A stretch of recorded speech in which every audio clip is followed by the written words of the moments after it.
Bien, ¿cuál es la unidad que vamos a ver en este mes? Llama Conceptos Básicos de Mecánica. Así le coloqué yo porque son los conceptos que ustedes no solamente deberían saber, sino que son los conceptos que necesitan para entender la materia de tercero. Por eso le puse conceptos básicos, ¿ya? De alguna forma, es la materia que se necesita para la materia nueva de este lectivo.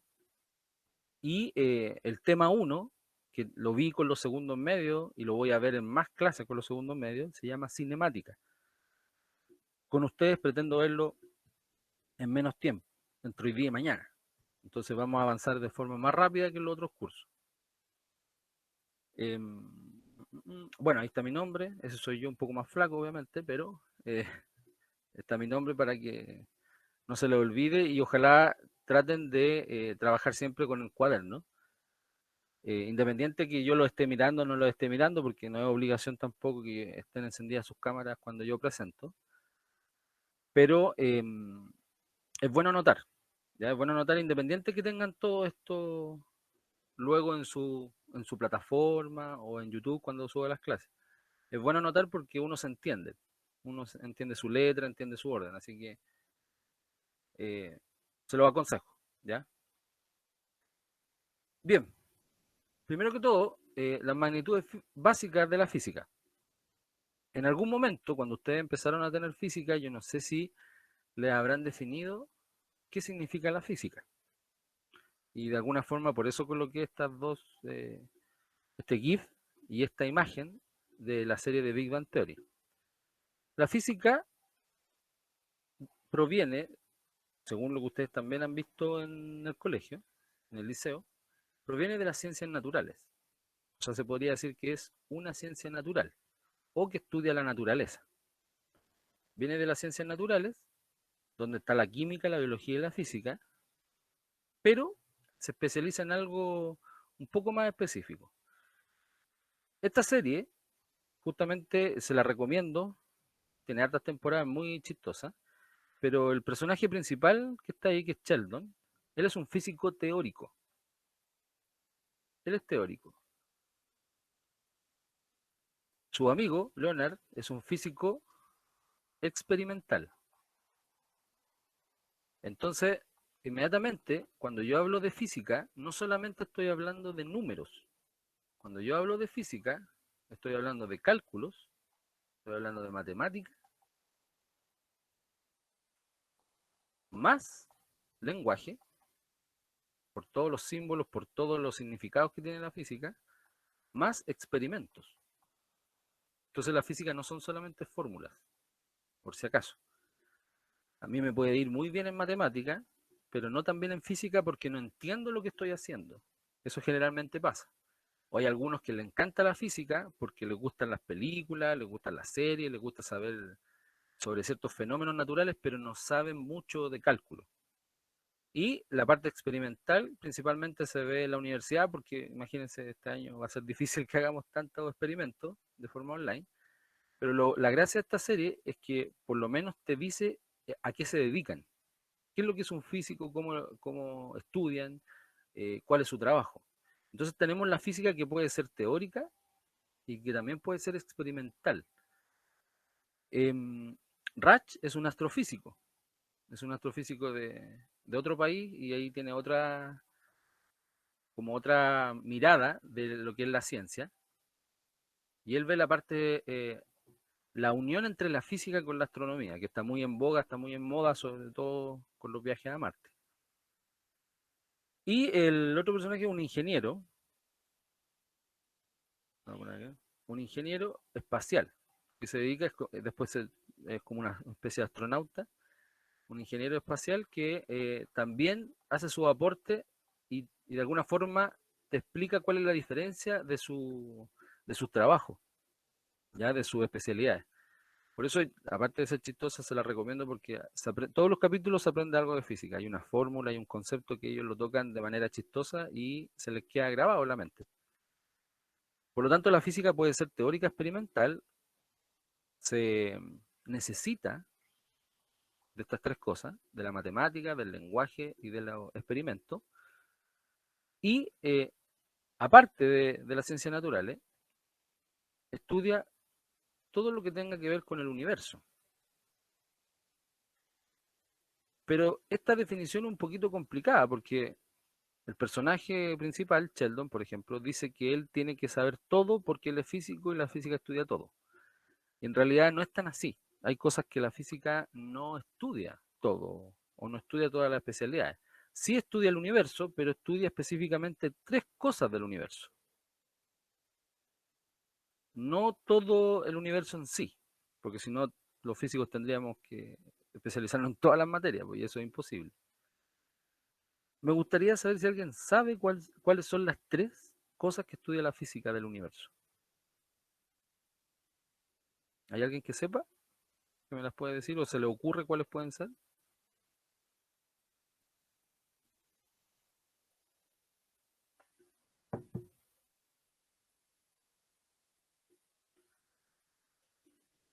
Al tiro con la primera pregunta lo embarré.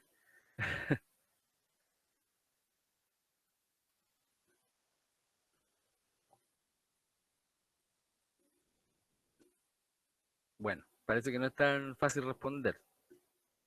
Ojalá me estén escuchando y no tengan la cámara prendida, ¿no? Espero. Hay tres cosas que la física se especializa que la diferencia de la química con la biología, ya en el caso de que nunca se lo habían dicho. Primero, el concepto de energía. Eso es fundamental, porque la energía también es una palabra muy amplia y que hay muchas ramas que estudian la energía de distintos tipos, pero la física se basa en la energía de los cuerpos, ya sea pequeño o grande, estudia la materia, y por eso el GIF también de que hayan físicos atómicos que estudien la parte más pequeña del universo, donde se encuentra la energía y la materia como si fuese una.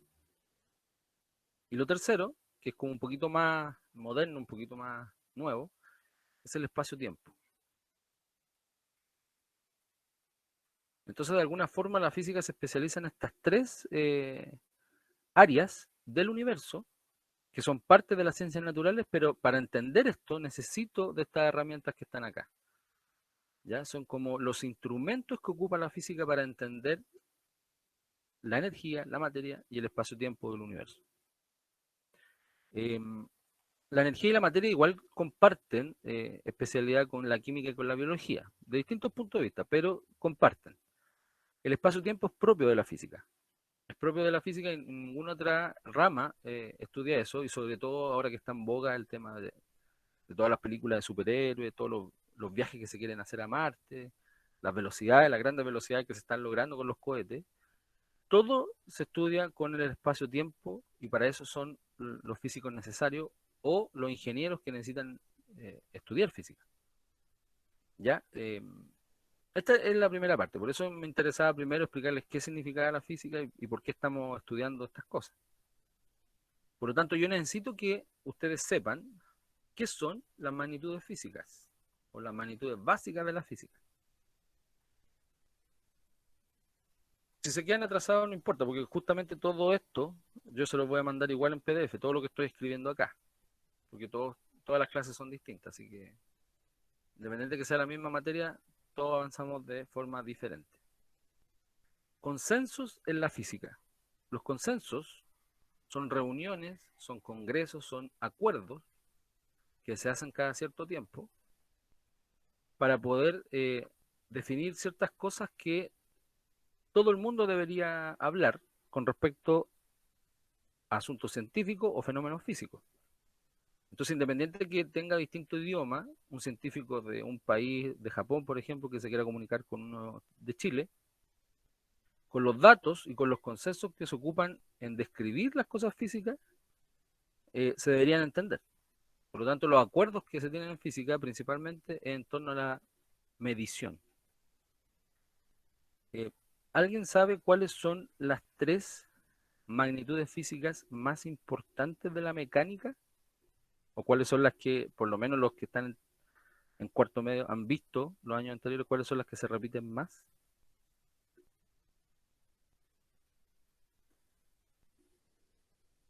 ¿Alguien sabe?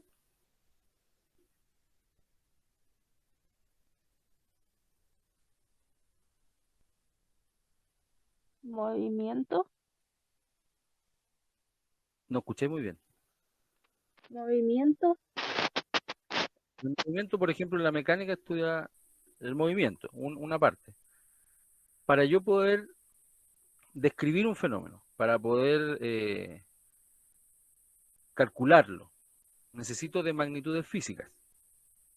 Necesito de tres cosas fundamentales. ¿Cómo? Alguien lo dijo. Otra vez.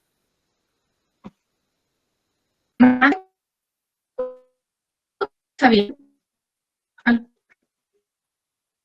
No se escucha muy bien. Si quiere lo escribe en el chat y que alguien lo diga.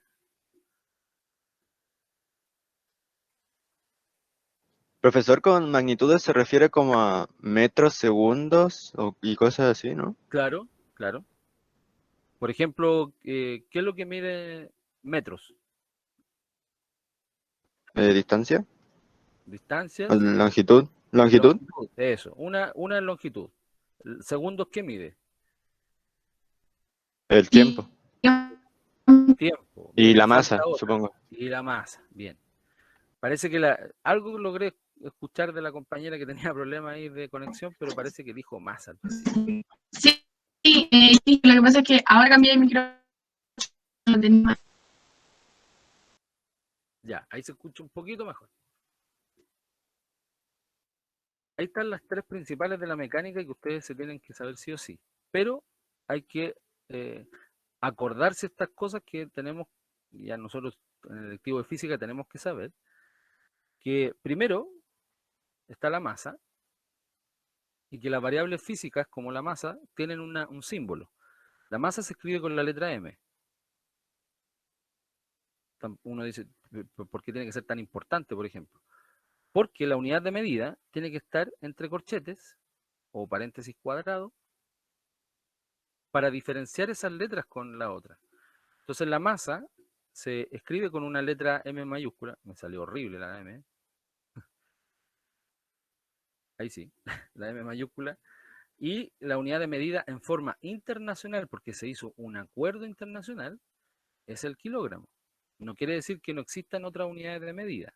Por eso, esto se llama, la masa, se llama magnitud física. Y el kilogramo es una unidad de medida. Son dos cosas distintas. La magnitud física necesita de una unidad de medida para tener sentido lo que se está calculando. Y en la masa, en forma internacional, todo debería ser medido en kilogramos. No quiere decir que no existan los gramos, por ejemplo, por la letra G, o las toneladas. Y que en otros países también se pueden incluso estudiar con libras. Todavía hay países que ocupan ese sistema de medición. Pero de forma internacional, el kilogramo es el que vale, en caso de investigaciones.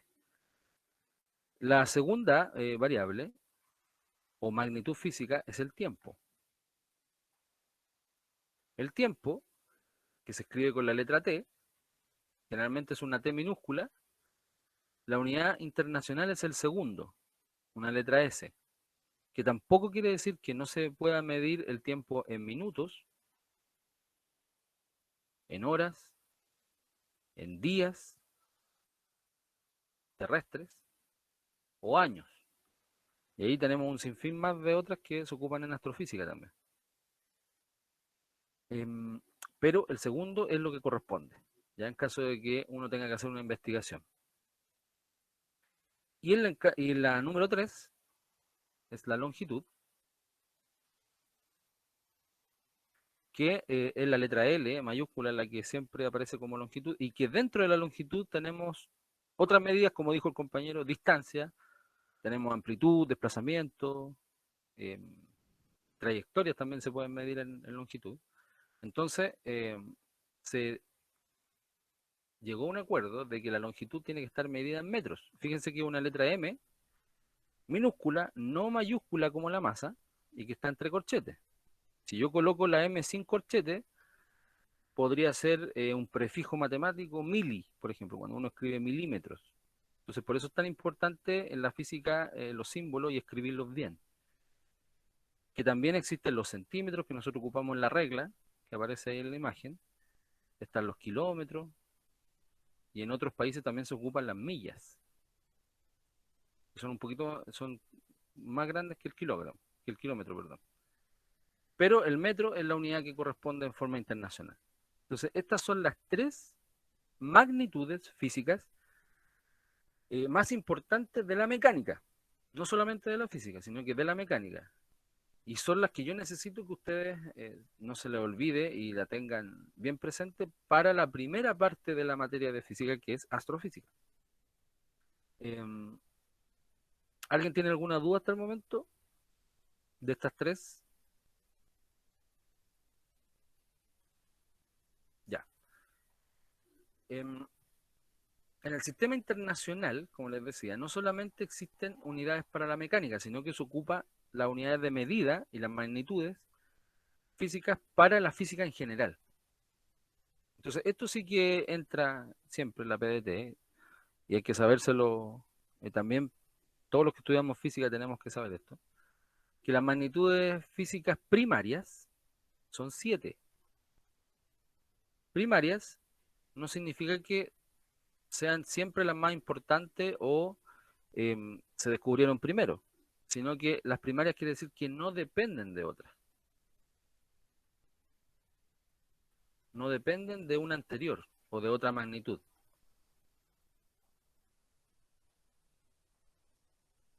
Y son esas 7 que están acá. Nosotros ya vimos las primeras 3, longitud, masa, tiempo. Está el nombre de la unidad de medida y está el símbolo. ¿Ya?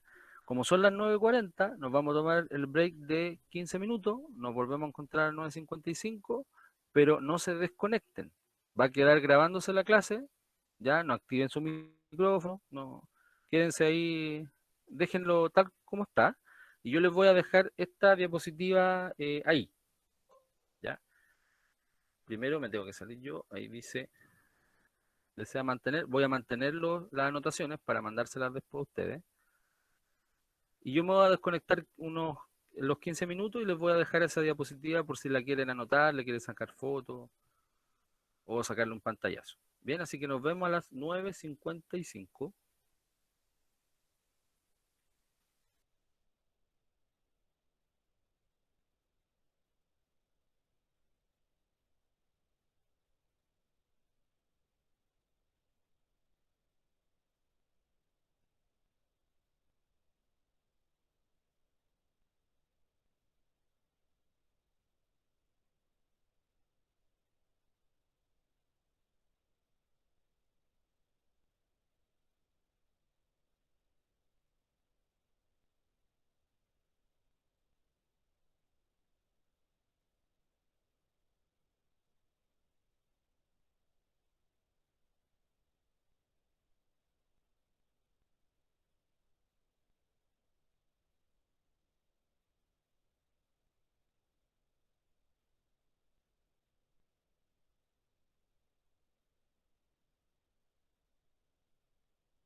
despertarse.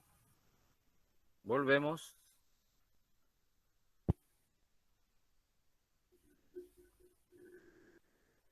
Lo siento si los asusté, esa era la intención, pero tenemos que volver. Ya tenemos los 15 minutos de break. Voy a revisar acá.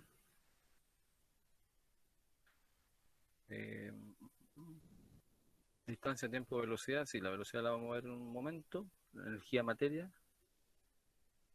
Sí, mi tocayo. Claro, ahí le están diciendo que no puedo leer el chat mientras estoy presentando. Ya, está ahí.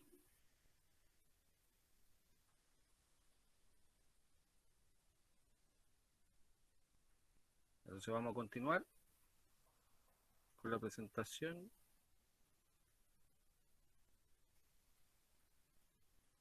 ¿Me pueden confirmar si se ve la presentación? Sí, Sí, sí se ve. profe. Ya, gracias. Entonces nosotros vimos lo que era longitud, masa y tiempo, y todo lo que está acá son los símbolos que deberían estar entre corchetes para poder identificar las letras de los símbolos con las de las magnitudes físicas. También todos los que están acá deberían estar de la misma forma. Ahora, la cuarta magnitud física primaria es la temperatura, cuyos grados son los grados Kelvin, de forma internacional, cómo se mide este fenómeno, esta variable, y se escribe con la letra K mayúscula.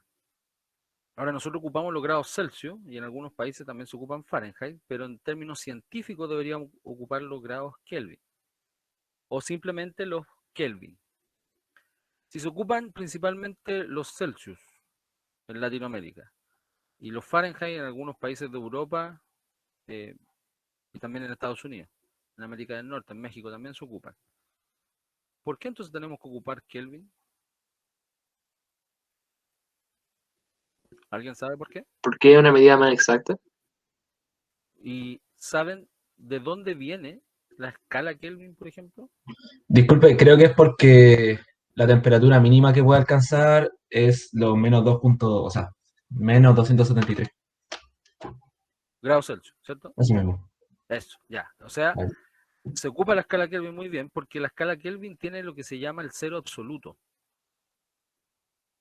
Cero absoluto, que es la temperatura más baja que existe en el universo y que es aproximadamente menos 273,15 grados Celsius, y que a escala Fahrenheit es diferente. Pero eso lo vamos a ir viendo más adelante porque también tenemos que saber las escalas de temperatura. Si tiene el cero absoluto, quiere decir que los Kelvin no tienen números negativos. O sea, del cero hacia arriba comienza la escala Kelvin, y por eso también sirve para que los resultados no nos confundan los signos. Nosotros ocupamos los grados Celsius como menos 10, menos 20, porque sabemos lo que significa, pero ese es el límite inferior que nosotros podemos ocupar, el menos 273,15, que sería el cero absoluto Kelvin. ¿Alguien sabe qué es lo que podría pasar en el cero absoluto Kelvin? ¿Y por qué se dice y cómo se ha podido medir eso? ¿Qué pasa en el cero absoluto?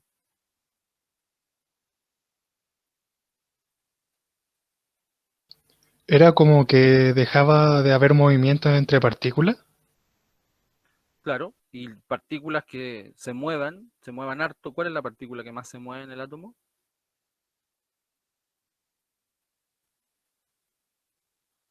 Porque todas se mueven, pero hay una que es más rápida, que se mueve más. Está por fuera. ¿El electrón? ¿Cómo? ¿El electrón? No escucho muy bien. El electrón. Electrón debe ser, ¿cierto? ¿Dijo electrón? Ya, el electrón, Sí. si llega al cero absoluto, debería dejar de moverse. Y nosotros no conocemos la materia de esa forma. Se han hecho algunos experimentos que duran muy pocos segundos, donde el cero absoluto se ha llegado a que el electrón deja de moverse, y cuando pasa eso, para que ustedes también si quieren lo averigüen, cuando pasa el cero absoluto, ya estamos en un estado muy distinto, otro estado de la materia, que se podría llamar el estado Bose-Einstein.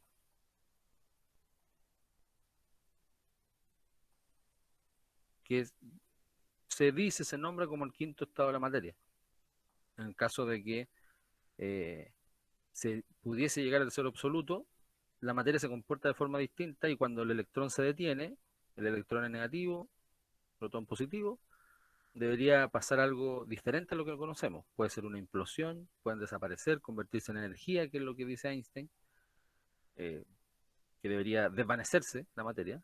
Entonces, por eso tiene un tope inferior, pero no tiene un tope superior, porque se han descubierto estrellas de millones y millones de grados y todavía no se sabe si existe un tope superior, donde la materia también es diferente. Pero el quinto estado de la materia, que es Bose-Einstein, que también tengo una entrevista que le hice a un físico ahí en YouTube sobre este estado en el canal, porque el año pasado se descubrió realmente, se descubrió este estado y se descubrió algunas condiciones que se podían tener. Entonces, si el año pasado se descubrió, es materia nueva que ya se está aplicando en la universidad, que ustedes deberían saber, por eso se lo estoy contando. Y eso es lo que debería pasar, y por eso se ocupa el Kelvin, para que lo tengan clarito en esa parte, la escala absoluta. No existe el número negativo y empieza del 0 hacia arriba. La otra magnitud primaria es la intensidad de corriente, o corriente, la que nosotros ocupamos para justamente ahora, para la electricidad, para el computador, para todo. Se mide en amperio o amper, que es el apellido de un científico, de un físico, y se escribe con la letra A mayúscula. Esto lo vamos a ver más adelante porque vamos a ver electricidad, así que también se los voy a pasar. Cantidad de sustancia que principalmente se estudia en química, se mide en la unidad de mol, esta es una unidad física de medida, y se ocupa también en las concentraciones, generalmente en segundo medio creo que en química pasan concentraciones, y también en el electivo deberían saber que la cantidad de sustancia es distinto a la masa. La masa, desde el punto de vista físico, se ve la cantidad de kilogramos que tiene un cuerpo, pero no la cantidad de partículas. Cuando yo hablo de cantidad de sustancia, me enfoco en algo más específico. Y aquí es donde aparece el número de Avogadro, que estamos hablando ya de cuántas partículas puede tener una sustancia o cuántas moléculas. Por lo tanto, es mucho más específico. Y por eso se comparte en química, porque le sirve a la química para saber concentraciones también. Y la intensidad luminosa, que no se ocupa mucho en la materia de media, en primero deberían haber visto algo cuando vieron luz, se mide en candela con el símbolo CD, ya que es como la cantidad de luz o cantidad de potencia de luz que llega a 1 metro cuadrado, una candela. Y eso ahora ha sido súper importante por el tema de la contaminación lumínica. La contaminación lumínica no nos deja ver las estrellas, no nos deja ver el cielo nocturno, y los focos, lo que están haciendo Santiago, lo que está haciendo es justamente opacar ese cielo, que no lo podemos estudiar acá, y también genera un estrés en las personas que viven en el centro, principalmente cuando tienen mucho alrededor, le llega mucha candela a los ojos, por eso uno dice me encandilo, de ahí viene la palabra. Cuando se encandilan los ojos, cuando son las horas de la noche y todavía hay luz alrededor, el cerebro piensa como que está de día, entonces no duermen bien.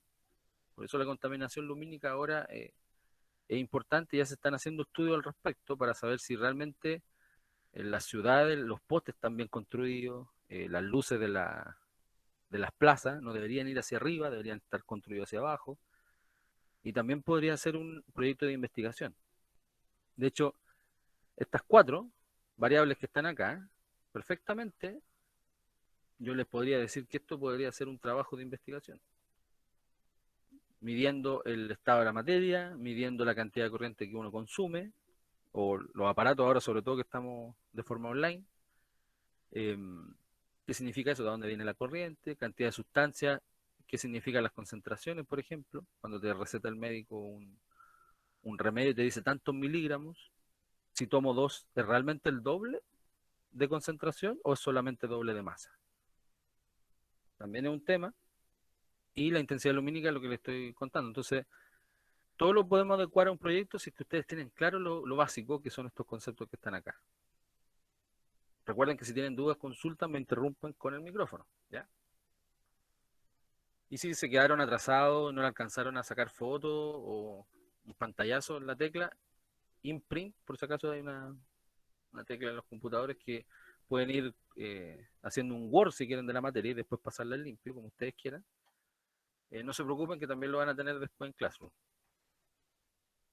Este es un tema que se ve siempre, en todos lados, porque hay que dejar claro que todas las magnitudes, ya sean primarias o secundarias, en física nosotros las tratamos como escalares o vectoriales según también su disposición, origen, estudio, ya según lo que se quiera medir.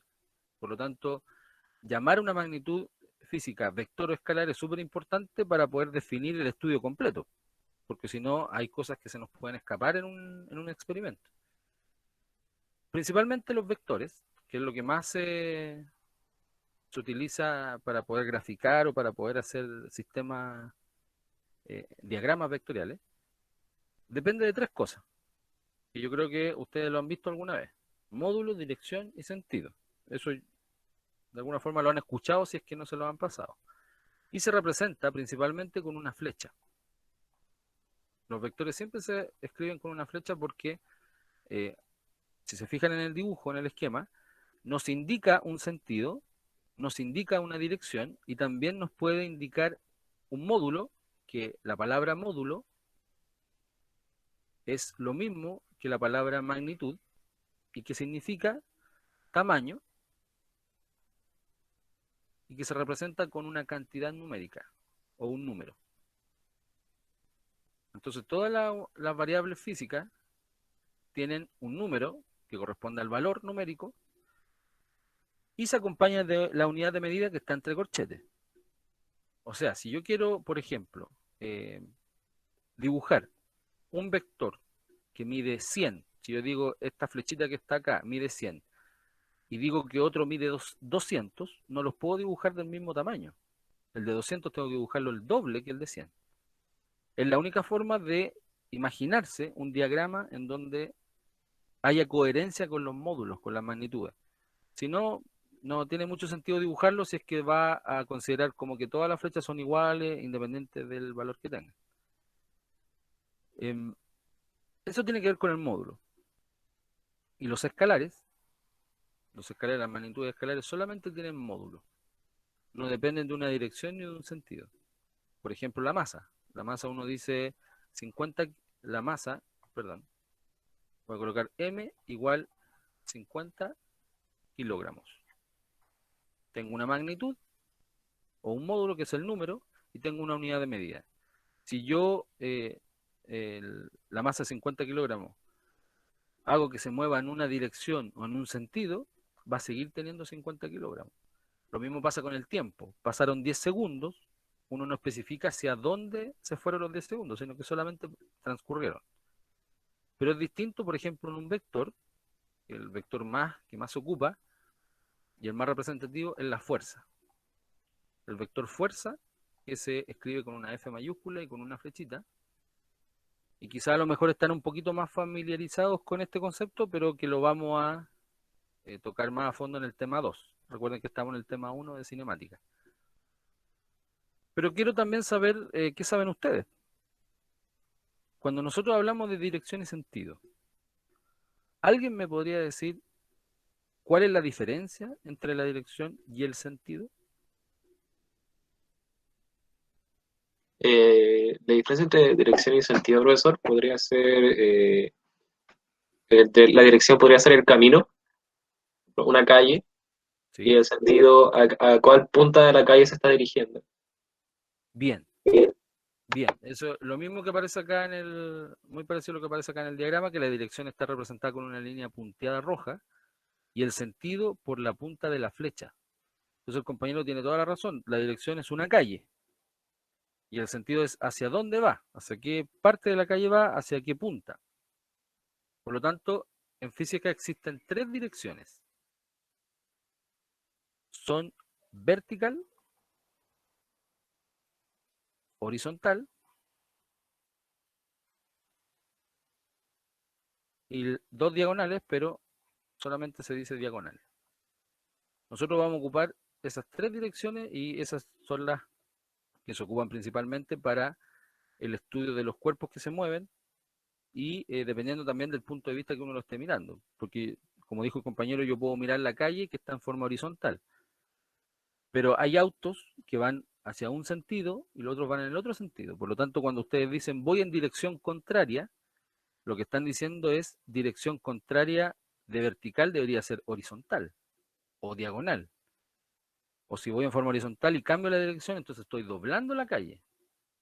No solamente que uno vaya hacia el otro lado o que venga de frente. ¿Ya? Por eso las palabras en el lenguaje cotidiano se ocupan mal según también la definición de la física. Por lo tanto, el sentido o los sentidos que nosotros vamos a ocupar son 4. En la parte vertical nosotros tenemos arriba-abajo o norte-sur. Y en la parte horizontal nosotros tenemos izquierda-derecha o oeste y este. Si represento los 4 sentidos juntos, aparece lo que es un gráfico. Yo puedo colocar aquí norte, sur, este, oeste. O también, lo que ocupamos en matemáticas, podemos colocar aquí el X positivo, el Y positivo, el X negativo, el Y negativo. Y si tengo una diagonal, ahí tengo un ángulo. Si quiero hacer aquí una flecha, aquí voy a tener un ángulo alfa. Por lo tanto, las diagonales también dependen de los ángulos en donde estén. Los gráficos se dividen en cuadrantes. ¿Cómo se cuentan los cuadrantes? Si tengo el Y positivo y el X positivo, ¿cómo se llama este cuadrante? ¿Qué número tiene? Ese es el primer cuadrante, profesor. El primero. ¿Y el positivo Y con el negativo X? Segundo. Segundo. Por lo tanto, se cuentan contrarreloj. Tercer cuadrante, cuarto cuadrante. Y para eso nos sirve la matemática en términos gráficos con los vectores, que nos indican hacia dónde van, qué dirección tienen, qué sentido tienen y qué valores podrían tener. Por eso los vectores pueden ser positivos y negativos. Perfectamente yo puedo tener una fuerza negativa y eso me va a indicar el cambio de sentido. Y el fenómeno lo voy a averiguar dependiendo si está vertical o horizontal, dependiendo del punto de vista que lo esté mirando. Y los escalares son siempre positivos. Esas son características propias de estas magnitudes y por eso se clasifican en estos 2 grandes grupos para diferenciarlas no solamente de forma numérica, sino que también de forma física. Y eso quiere decir de forma vectorial. ¿Ya? Así que por eso se ocupan o los puntos cardinales o los gráficos. Y a veces nosotros vamos a necesitar ocupar gráfico y ángulo para poder calcular ciertos vectores que necesitamos el dato más específico. La fuerza es un vector, la velocidad, la aceleración, la gravedad, todos esos son vectores importantes. La mayoría son escalares los que nosotros medimos, volumen, tiempo, masa, presión, densidad, son magnitudes que son escalares, que no dependen de dirección y sentido. ¿Qué es lo que nos vamos a concentrar nosotros también para recordar los que están en tercero el año pasado y los que están en cuarto 2 años antes? ¿Qué es lo que es la cinemática? La cinemática es una de las ramas de la mecánica, que también son parte de la física, que estudia el movimiento de los cuerpos, sin preocuparse de las causas que lo generan. Eso quiere decir que la cinemática estudia el cómo se mueven los cuerpos. Ya no se pregunta las causas, no se pregunta qué es lo que hizo que movió el otro cuerpo, sino que solamente se enfoca en un solo cuerpo y trata de explicar el cómo. Cuando se habla de movimiento, inmediatamente en física uno se tiene que imaginar que hay un cambio. Que hay un cambio en el espacio, que hay un cambio en una situación. Y ese cambio está directamente relacionado con la velocidad o rapidez. Vamos a ver. Por lo tanto, si hay movimiento, deberíamos tener estas dos magnitudes. Y cuando nos hablan de cuerpos, podemos también decir sistemas o sustancias.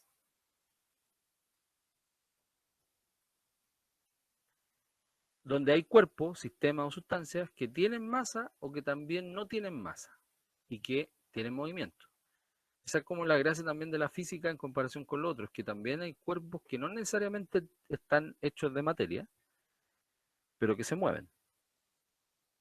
¿Alguien me podría decir cuál es un cuerpo que no tiene masa pero se mueve?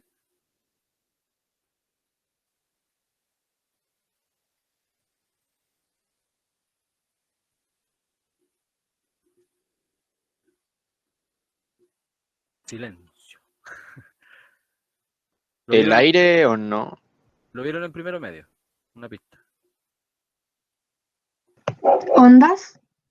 Ondas, bien. ¿Y cuántas ondas vieron ustedes en primero medio, si se acuerdan? Luz, sonido. Ya. Esas son las principales.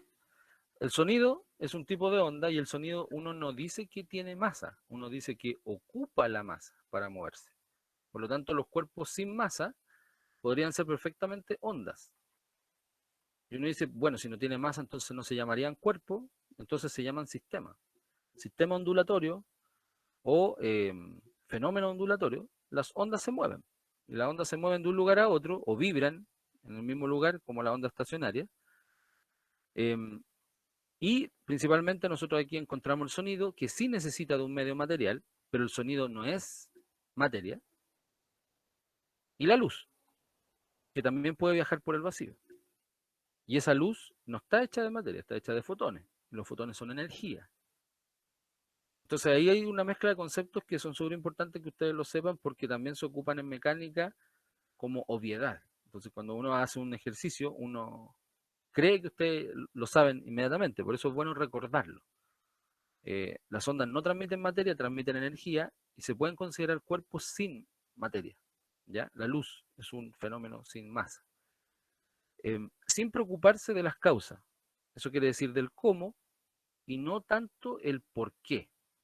¿Ya?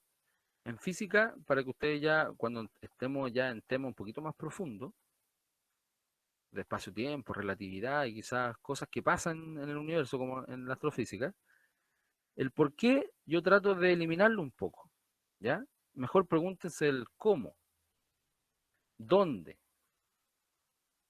o hacia dónde. Tenemos esas opciones. Esto es lo que estudia la física, no estudia el por qué. El por qué es una respuesta un poquito más metafísica en ciertas cosas. Entonces, si ustedes me dicen o me preguntan, ¿por qué la luz no tiene materia?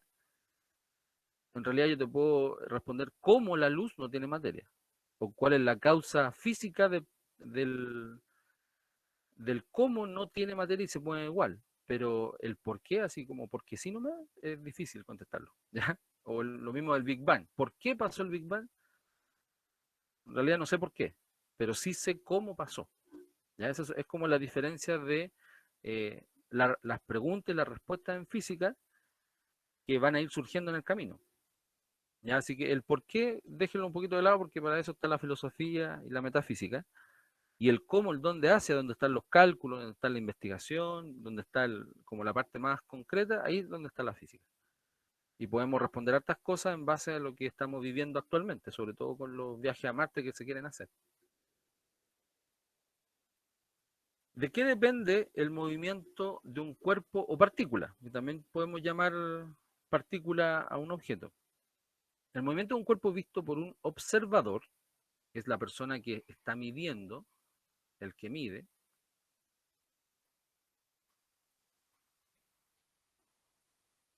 depende del punto o sistema de referencia en el cual se haya ubicado. Eso es súper importante. Este concepto de sistema de referencia es un pilar de la física.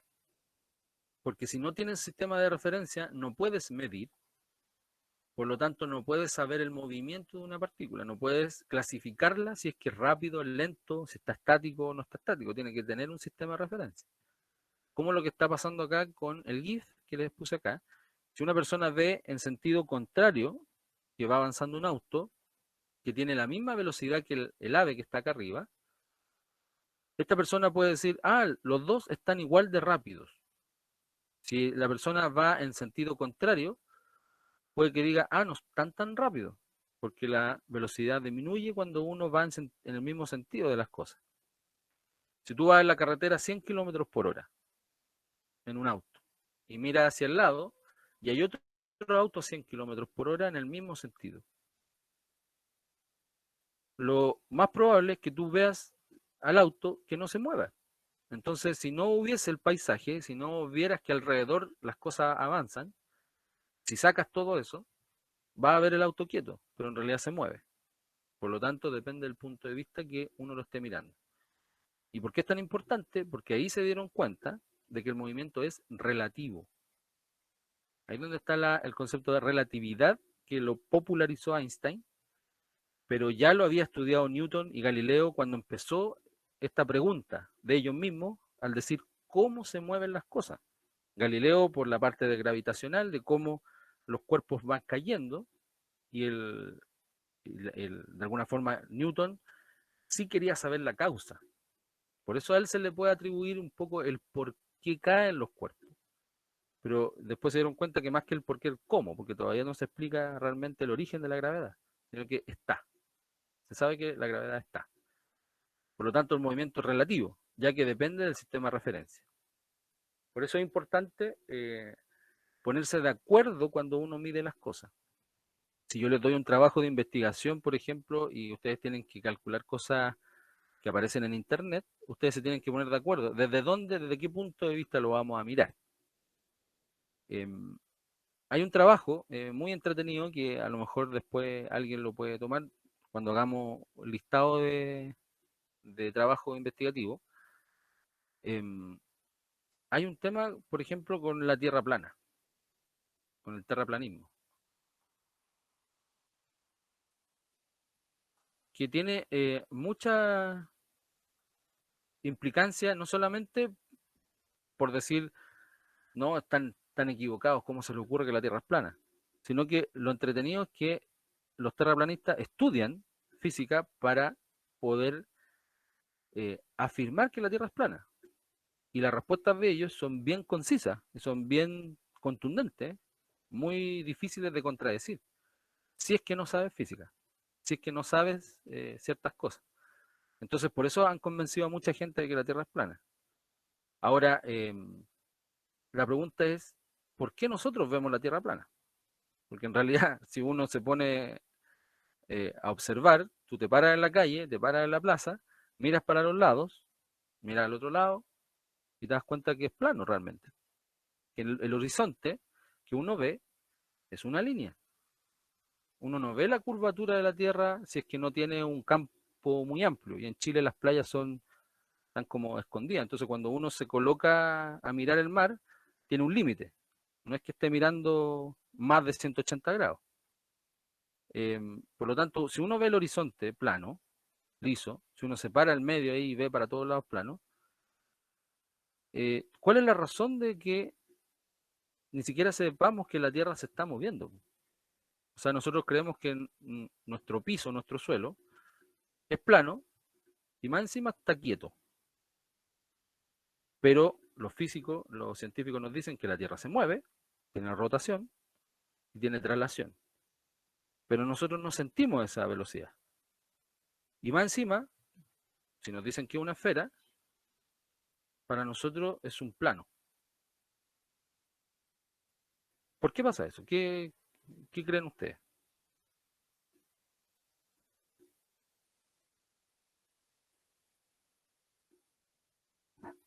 ¿Puede repetir la pregunta, por favor? Porque tenemos la sensación de que la Tierra es plana, está quieta.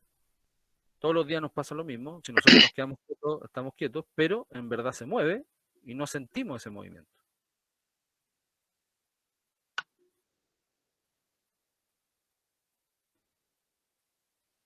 Pues la Tierra rota, se da vuelta en 24 horas. O sea, nosotros damos vuelta al mundo en 24 horas. Es una velocidad súper alta. Es un giro súper alto. y se traslada 365 días, como 25 alrededor del Sol, a millones de kilómetros en un segundo. Entonces, ¿por Profesor, qué no sentimos eso? Dígame. ¿se debe a la gravedad? Ya, ahí hay un factor. concepto principal. Primero tenemos gravedad. Y la gravedad nos hace estar pegados, entre comillas, en la superficie. Eso podríamos decir que quizás nos dificulta un poco de que tengamos la sensación de que algo se mueve porque estamos con el mismo movimiento. Entonces, si estamos moviéndonos con el sistema completo, lo más probable es que no nos demos cuenta. Esa puede ser una respuesta. ¿Y por qué vemos la Tierra plana entonces? ¿No vemos la esfera realmente? Eso es por el gran tamaño que tiene. Exacto, exacto. Y quizás ahora lo están pensando, lo están analizando, quizás a lo mejor nunca se lo habían preguntado, pero en realidad tiene que ver con lo que estamos hablando acá, el observador. La Tierra es súper grande y a veces nosotros nos hacen entender o nos quieren hacer entender desde chicos, desde básica, cuando nos pasan el sistema solar, como que la Tierra es pequeña en comparación con otros sí, pero la Tierra para nosotros es inmensa, es muy grande. ¿Alguien sabe cuánto mide el diámetro de la Tierra aproximadamente?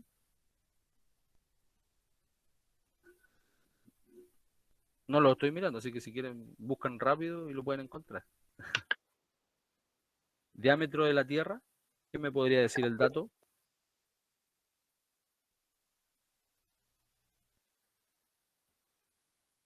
Según San Google, 12.742 kilómetros. Bien, 12.742 kilómetros, pero claramente de forma promedio porque está achatada en los polos, en el Ecuador es un poquito más, no es una esfera perfecta. Es más o menos como el dibujo que hice acá. 12.742 kilómetros. ¿Cuánto mide el monte Everest en su altura máxima? Según San Google.